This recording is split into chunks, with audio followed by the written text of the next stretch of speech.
Sir first of all तर हा महाराष्ट्रामध्ये आम्ही 2018 पासून खेळतो आहे। 2018 साली आमची महिलांची टीम थायलंडला इंटरनॅशनल खेळण्यासाठी गेली होती। त्या टीममध्ये मी एक प्लेयर म्हणून होती त्यावेळी। आणि नॅशनल आपल्या भारतामध्ये 3 झालेले आहेत। फर्स्ट शिमला, सेकंड हरियाणा रोहतक आणि थर्ड सारंगपूर यूपीला आता 2024ला झालेले नुकती। तर 2022 आणि 2024 या दोन्ही नॅशनलमध्ये आपला Maharashtra first and second runner up राहिलेला आहे ऑल ओव्हर इंडियामध्ये। आणि याचं ओरिजिन बेसिकली ॲक्च्युली हा खेळला जातो 1946 पासनं, पण याला पॅरालिम्पिकमध्ये 1976 पासनं अंमलात आणलेला आहे। आणि 120 कंट्रीज पॅरालिम्पिकमध्ये खेळतातच, पार्टिसिपेट करतात। फक्त आपला भारतच तेवढा मागे राहिलेला आहे। आता कारण याच्या मागे मला हेच कारण वाटतं की प्रमोट एवढा नाही झालेला आहे। आणि याच्या प्रमोशनसाठी आता आम्ही काम करतो आहे। त्यासाठी आम्ही गोंदिया सिटी ही जी महाराष्ट्राची सिटी आहे हिला निवडलेलं आहे की आम्ही इथे 4th नॅशनल चॅम्पियनशिप 2024 25 ते 28 डिसेंबरला करणार। सर या स्पोर्टचं नाव आहे goalball, that is GOALBALL goalball. Goalball हा पॅरालिम्पिक गेम आहे, आताच मी डिस्क्राईब केलेला आहे। आणि याच्यामध्ये 6 प्लेयर खेळतात, पण जेव्हा आपण कोर्टमध्ये उतरवतो मुलांना ॲज अ ॲथलीट म्हणून तर 3 प्लेयर ॲट अ टाईम कोर्टमध्ये उतरून याला खेळतात। अपोजिट टीममध्ये पण 3 प्लेयर असतात। आणि हा जो बॉल आहे बेसिकली हा जो बॉल आहे या बॉलमध्ये साऊंड बेल आहे सर, हा वाजत असेल तुम्हाला ऐकायला येत असेल। ह्या साऊंड बेलमुळे जेव्हा आम्ही थ्रो करतो आपले प्लेयर थ्रो करतात पुढच्या टीमला, तेव्हा या साऊंडमुळे पुढची प्लेयर आहे ती याला डिफेन्स करतात की तो कोर्टमध्ये जाऊ नये म्हणून। तर अशा प्रकारचा हा गेम आहे। आणि हा बॉल बेसिकली इंडियामध्ये अवेलेबल नाही, हा जर्मनीमध्ये मॅन्युफॅक्चर केला जातो। आणि याच्यामध्ये बघितलं ना तर आपला फिटनेस पण खूप चांगला होतो या गेममुळे। आणि खरं तर कॉन्सन्ट्रेशनसाठी खरंच खूप छान असा हा गेम आहे। मी तर म्हणेल आपल्या भारतामध्ये हा पूर्णपणे प्रमोट व्हायला पाहिजे। आणि बेसिकली महाराष्ट्रामध्ये आम्ही मागच्या 8-10 वर्षापासून याच्यावर काम करतो आहे।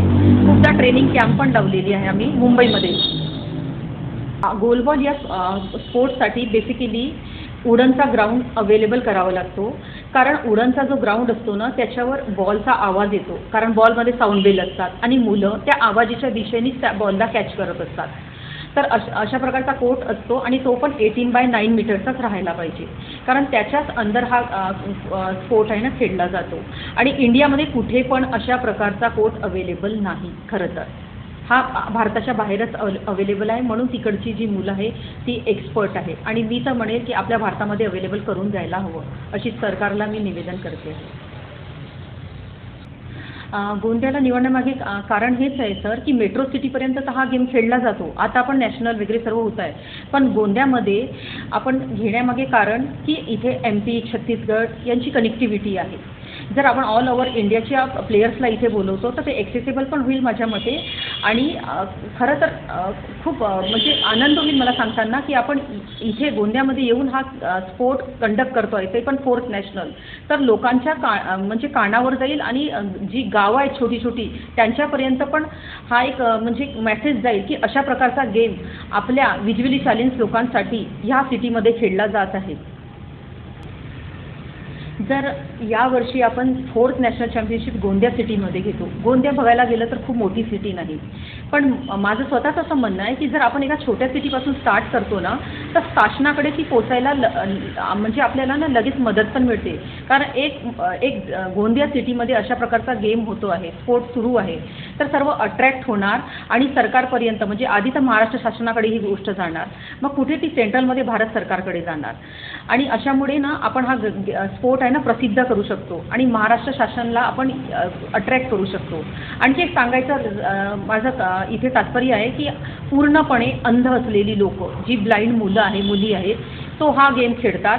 आणि शिवाय हा गेम खेळताना डोळ्यांना पूर्णपणे पट्टी वगैरे लावून ब्लाइंड फोल्ड लावून पूर्ण कव्हर केलं जातं, असा हा गेम आहे। ते पण ट्रेन झालेले आहेत। आणि सपोज आता नॅशनल घेणार आपण तर त्याच्या आधी स्टेट आपण मुंबईमध्ये कंडक्ट करतो आहे 23 आणि 24 नोव्हेंबर 2024ला मुंबई इथे। तर याची ट्रेनिंग आम्ही आतापासूनच स्टार्ट केलेली आहे मुलांना देण्यासाठी. हा खेळाचा 24 मिनिटाचा खेळ असतो. 9 मीटर बाय 18 मीटरचं ग्राउंड असतं ते. इकडे 3 मुलं खेळतात, तिकडे 3 मुलं खेळतात. टोटली 6 मुलं असतात. पण त्या एखाद्या मुलाला इंजुरी झाली किंवा थकला तर आपण दुसरे सबस्टिट्यूट ती मुलं त्यामध्ये आपण त्या मुलाला घेतो आणि त्याप्रमाणे तो 24 मिनिट कंटिन्यूचा खेळ जातो. ज्यांना जास्त गोल होतात तो खेळ विन होतो, म्हणजे ते टीम विन होते. 24 मिनिटाचा, टोटल 24 मिनिटं. हा ॲक्च्युअली हा गेम पॅरा गेम आहे. पॅरा गोल बॉल मुलाला बोलतात. गोल बॉल हा जसा बास्केटबॉल असतो तसा तो बॉल आहे. त्यामध्ये फक्त घुंगरू टाकलेले असतात आणि जे दिव्यांग लोक आहेत, जे अंध मुलं आहेत, त्यांच्या डोळ्यावर पट्टी लागून त्यांना फक्त ह्या खेळामुळे आपलं कॉन्स्ट्रुक्शन वाढतं. म्हणजे एक बॉल इकडून फेकला जातो, तो साऊंडच्या आवाजाने त्या बॉलकडे आपल्याला झेप घेऊन त्या मुलाला पकडायचं असतं, जेणेकरून आपल्याला आपल्या कोर्टमध्ये गोल झाला नाही पाहिजे. अशा वेगवेगळ्या त्यांना स्वतःची फिजिकल फिटनेसवर लागतं. त्यांना गेले तर मी 2 वर्ष 3 वर्ष शिकवतोय आणि गेले 2 वर्ष ह्या मुलांना मी नॅशनल घेऊन जातोय. ज्यावेळेला UP इथे झालेल्या, हरियाणा इथे झालेल्या रोहतकमध्ये त्या महाराष्ट्रातील मुलांची गोल्ड मेडल आहे. मुलींना गोल्ड आणि सिल्वर दोन्ही आपल्याला घ्या. तिन्ही टीम आपल्या त्या राष्ट्रीय स्पर्धेमध्ये सर्वांपेक्षा चांगली कामगिरी केली, कारण आपल्या मुलांची फिजिकल फिटनेस आणि टेक्निक, ज्या असं मुलांना आपण टेक्निक दिलं त्याप्रमाणे मुलांनी केलं आणि सुंदर खेळले.